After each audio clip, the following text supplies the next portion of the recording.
Look, this is what happened. I'm setting the record straight. There's been damage done because of misinformation, and it has nothing to do with like me trying to get even with Nate. Not at all. We can take this whatever direction is going to be best for your audience. I'm going to be looking at Ricky, but also looking at the camera.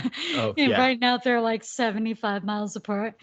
But I want to make sure I'm not like making Ricky too mad with my questions. I recorded a video about the whole channel makers drama, and I am kind of a drama channel, but I'm also somebody in the same boat as everybody else. Like I'm trying to grow on YouTube, trying to grow a business. The whole channel makers thing has always in general been a curiosity to me. So anyway, like I lined up some questions for Ricky. Sorry about the voice cracks, but that my audience Hey, is used to it. that's the nature of being a human. So we're good. Yeah. You got like and I'm somebody with a raspy voice. Like I wish I was as suave as Janis Joplin or somebody like that. I wanted to ask Ricky these questions from my audience, which is going to be the more suspicious audience. What got you into YouTube? So I did do a little bit of research beforehand, Mhm. and I saw that you're an outdoorsman. I love the outdoors. I love a lot of things. So it's hard to kind of pit me as one thing because I'm kind of more of like a hobby person. I like to do so many different things. I love music. I love the outdoors. Extrapolate on that a little bit. Just because I saw that a lot of your businesses, and you do have a few businesses, did Mhm. revolve around the outdoors. I wasn't sure if that was around you or your business partner, Harmer. Yeah, yeah, Jim Harmer. Yeah, I mean, that was kind of around both of us. We became friends in high school and we had a lot of things in common. We both liked the outdoors. We both like camping and lots of sports and just so many things. And he's kind of the same way. So he like picks up a hobby. I remember one year when I was in high school, we only had like really normal sports in on the high school, basketball, football, baseball, tennis, not a whole lot else. I mean, volleyball, but they didn't even have boys volleyball. And so like it's fairly limited. And anything else was like a club team. I had like never heard of lacrosse. And all of a sudden he heard about lacrosse and thought it was really cool. And another kid came to our high school and he'd been playing lacrosse somewhere else. And suddenly we're like, let's start a lacrosse team. And we just got into lacrosse and started learning it and playing it and just like learning new things and doing things. So when I say like more of a hobby person, that's how it is. As a kid, I played the piano and I was the kid who got into it. So I actually took lessons all through high school and stuff. I also like to teach myself other instruments. So I like the guitar. I'm not great at it, but I like to learn new things. So I'm kind of a hobby person more than any one thing kind of person. No, I get it 100%. So I was the ultimate frisbee girl in high Oh, school. Like I was all yeah. about ultimate frisbee. And then even as an adult, like I would join leagues. I see a lot of my traits in you pre-existing. I don't know Uh-huh. what our ages are. It's impossible to tell these days because like science has gotten to like somebody's like, I'm 78. And I'm like, wow, I thought you were my age. Yeah, But, like, I don't even want to assume, but I'm assuming we're in the same age bracket, 20 probably. to 40.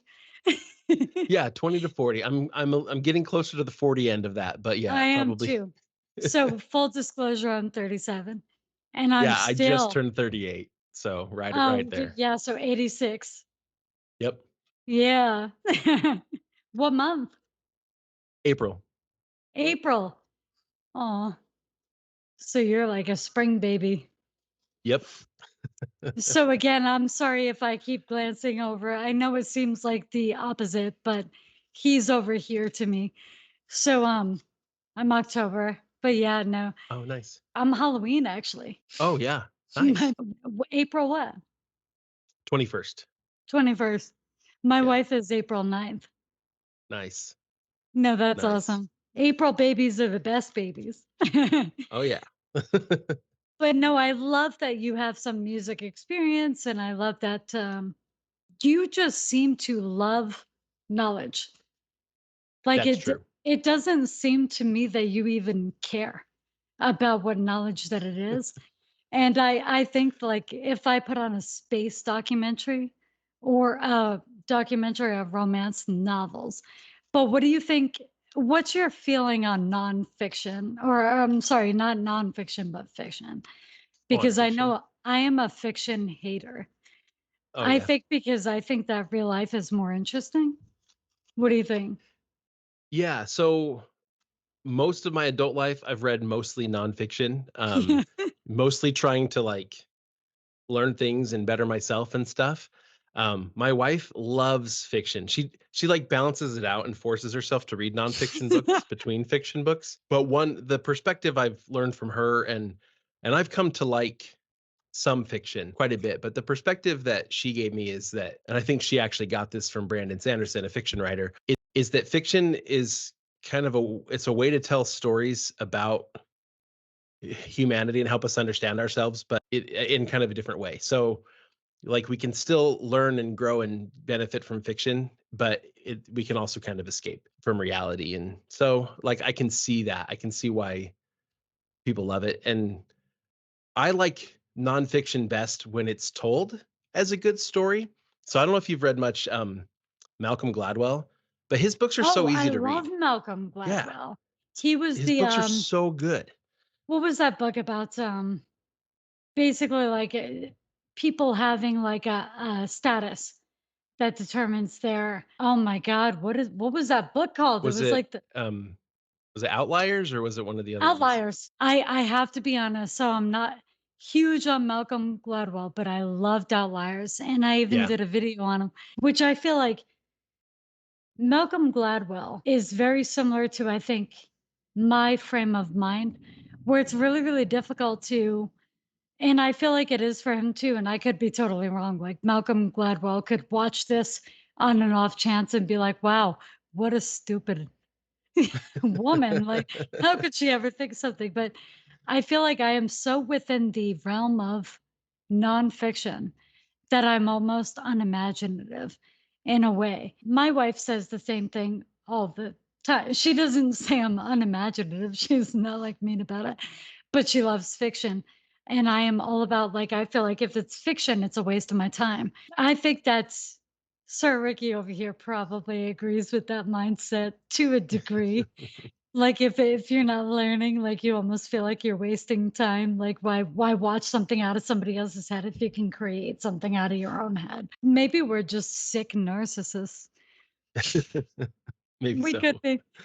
On the Nate stuff, and this is I do not wanna take too much time on this, but just let me know, is there anything that I got so wrong that you want to or not even so wrong, just wrong enough to correct? Because again, I am almost a surrogate for the way that other people see this stuff. So I'm sitting here like, that was messed up, channel makers. Oh, that was messed up, Nate. Like, what the hell is it? Yeah. Is there anything that I like so messed up? I don't think so. I think um I felt it was certainly fair to criticize or just point out like I made a ton of mistakes as an employer. Be- I mean, I can give you reasons why. I mean, I guess a couple things I'd just love to just point out that weren't necessarily mistakes I thought you made, but No, that I point 'em think out for might sure. clarify a few things. One is that at the time that I said, "Hey Nate, I want you to run with the channel and just grow it." It was literally at a time when I bought my partner's half the company and he left, and I was taking on double the responsibility. Um, and so like it was a huge time of change at the company, and I thought, and probably misread, but I felt like Nate would take what I was guiding him to do and would run with that. And so it was like I should have been able to treat him as like a just like you would treat like a product manager at a company. It's like, hey, here's what I expect you to do with this product. Go run with this, and if you need resources, you come tell me. And so I wasn't like watching the videos. People are like, how did you not know that he was like hiding the rest of the team? How did you not know that he was referring to our membership as I said the mine same instead? thing. It's I like, said the well, I same thing. wasn't watching. I wasn't watching channel makers. I didn't have time. Like I was working my tail off constantly trying to run the company and do all the other things. And I'm on another YouTube channel. It's That's why we so hired him. understandable. That's But so understandable. yeah, oh yeah. I mean, and I get it. Like people are like, but it's your channel. Like, why didn't you? Well, I just there's only so many hours in the day. Nope, Um, 100%. Because when I started to research kind of the way that the businesses that you have and the way that you kind of conduct, like it made a lot more sense, but the video was done, right. and I don't delete videos Oh from my yeah. channel. Just part of it's watch time hours, and I'll be Mhm. honest, that is true, but my audience is used to my raw honesty. And the other Yeah. part is, the fact that this is almost my diary and the way that I Yeah. learn. And Yeah. there's a fruit fly. We bought bananas. We made the sin of buying bananas recently, and they will not stop. We're in Florida. No. You guys are in Oh yeah. Idaho. Do you guys get fruit Yeah. flies at all, or We do, but, right now, we're not really seeing them yet. It's been pretty cold the last few weeks, and as things warm up more, um, we'll get fruit flies. But right now, pretty good right now. in Florida, they're already like they have their assault rifles and they're ready to go. Yeah. The only other thing was, and I thought this was, like, a good point that you made. I gave Nate that bonus, right? And, like, when you give somebody money, Yeah, whether by it's the like way, I'm yeah. looking for a job. So, like, I give him this bonus and, like, yeah, whether it's like me paying an employee or like someone gives a gift, like the person who gives it, once they give it, they don't have any right to say how it should be used again. And Right. I totally agree with that. And the only reason that I included that in the blog post, and I'll point out this right now because the only reason I wrote that blog post has nothing to do with like me trying to get even with Nate, not at all. Like I've even since a couple videos have come out in the last few weeks and stuff. He emailed us, I emailed him back. I even texted him the other day and just said, I hope you're doing well. Hope your family's well.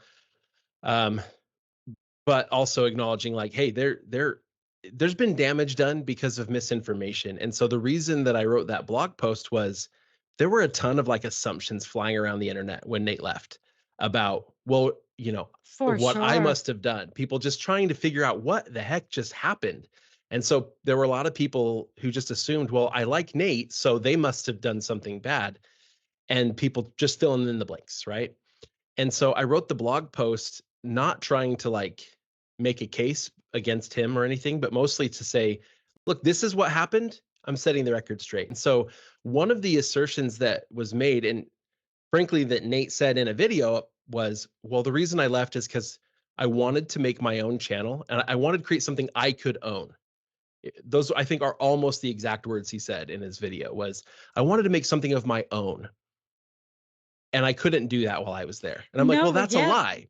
I I mean, went literally over my that in whole the blog team, post. like, we all have Yep. everybody's got their own channels, and when I asked him, like, "What is preventing you from working on your own channel?" Like, "Hey, it's up to you if you wanna do it or not, but you keep telling me you want to. We're trying to support you in doing this." And he's like, "Well, I wanna make a channel about Legos and stuff, and they're expensive." Like, "Well, how much would you need to have enough Legos and enough gear and equipment?" I mean, I sold him one of our lavalier mics for half of what it cost me so that he'd have one of his own, right? I'm like trying to break down all the barriers. And so essentially I was just saying like, dude, it's totally not true. If you're going to go and say I left so I could start my own channel because I couldn't while I was there, it's like that's not true.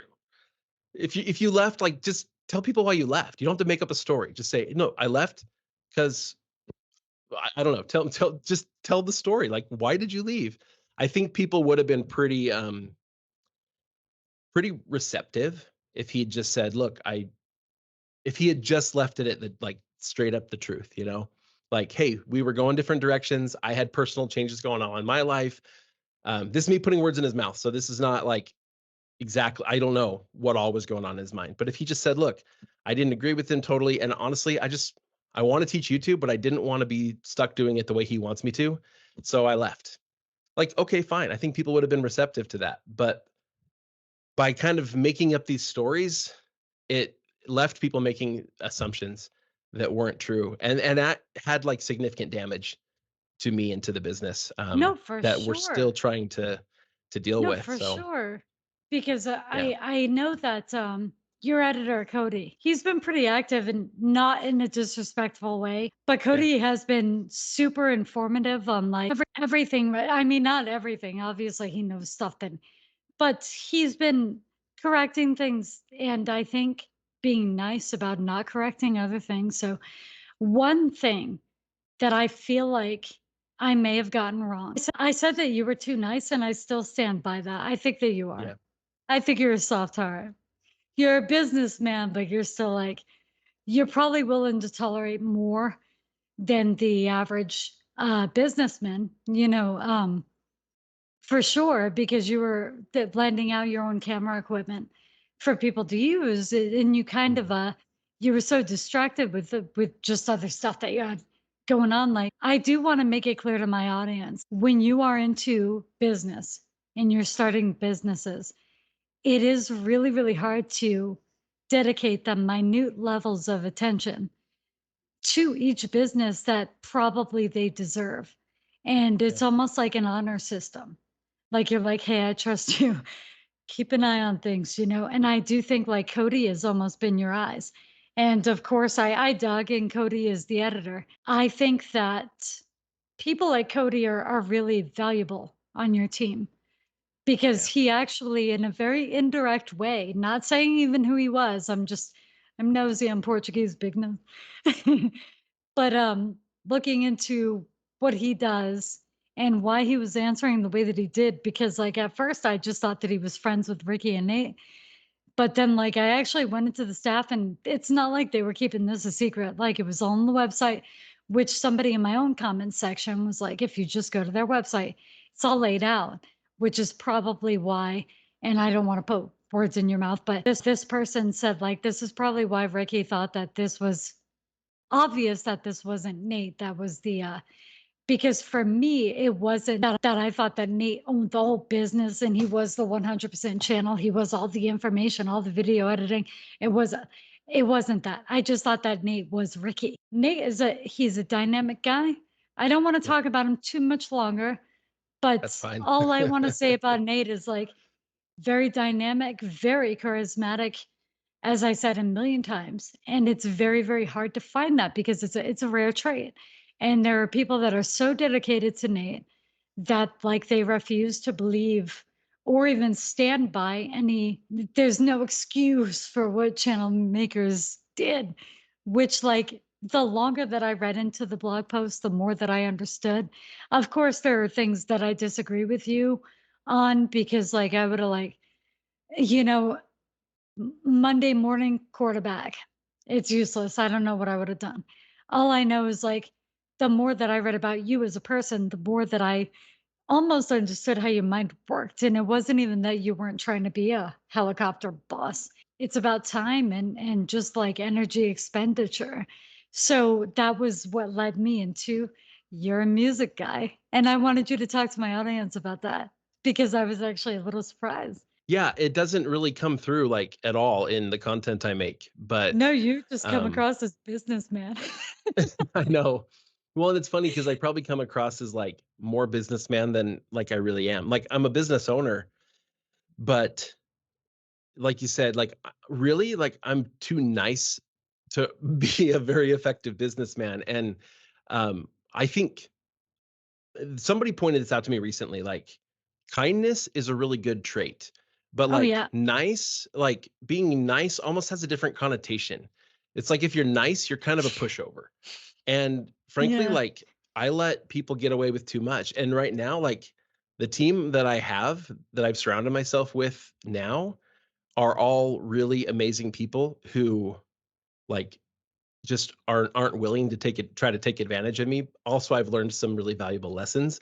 Mhm. No, I get exactly where you, because I know multiple times. So just to let my audience know, if you did watch the Nate video, which I know, like, it didn't get as much views as my normal videos, but for the people that will just watch anything, and for the people that tuned in because they love Nate, and for the people that tuned in because they love channel makers, I was not partial I went into this thinking that Nate was the business owner of Channel Makers.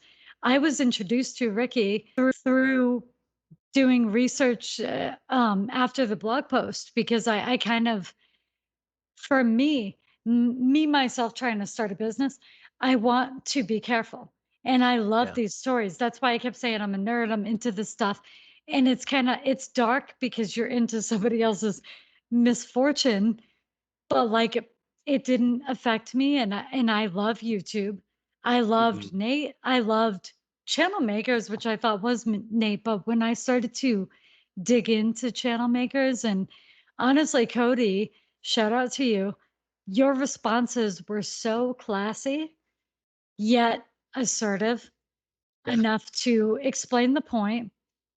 Because at first, like, I didn't even bother to look up who you were because people in my comment section all the time will lie about who they are to Oh, try to yeah. defend somebody, especially since I've been pretty gossip oriented.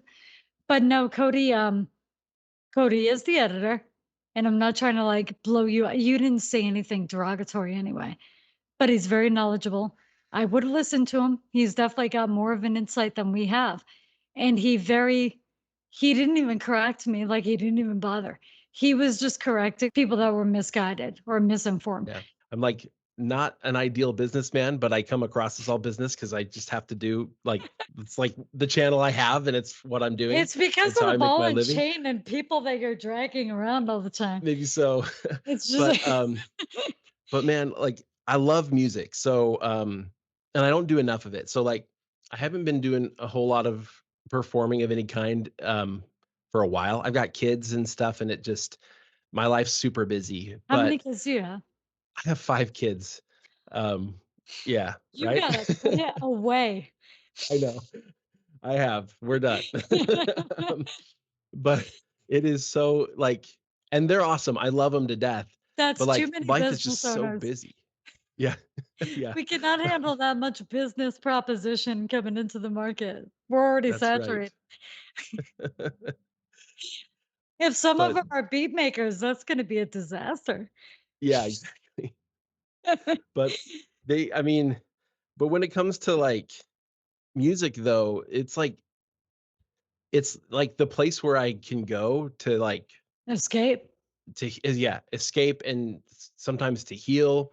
Um, I mentioned that, like, uh, you know, Nate and I have been emailing back and forth. I'm not trying to pull him back in, but, like, I was listening to this song, and actually it's one from, Dear Evan Hansen, the musical, and the but I, like, kept listening to it on repeat and, like, singing along with it and was just like, just is bringing out all the feels, right? Like it does. And I listen to, like, all types of music. I love music, and I love what it can do, right? And, that's when I was all of a sudden one day just like, "You know what? I need to text him and just, like, make sure that that he's good, that he's okay," you know? Like, people need to be able to, um, know that they're not alone, right? For And, sure. so that's why I did that. But, like, music is what does that for me. So, like,